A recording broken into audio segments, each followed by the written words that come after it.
Good morning guys. Pauwi na po tayo. Oras na po ngayon na 9 o'clock. Punta na po tayo sa bus stop. Nag-aabang ng bus. So guys, napakainit na. Pulo pawis. Basa na uli ang damit ko.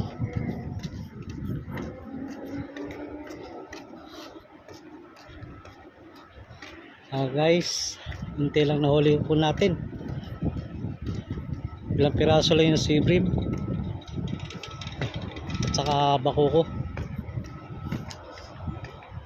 Mainit kasi ang tubig kaya wala akong mga isda.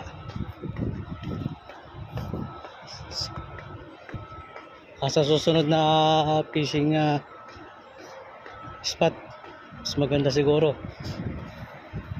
sa ibang location naman.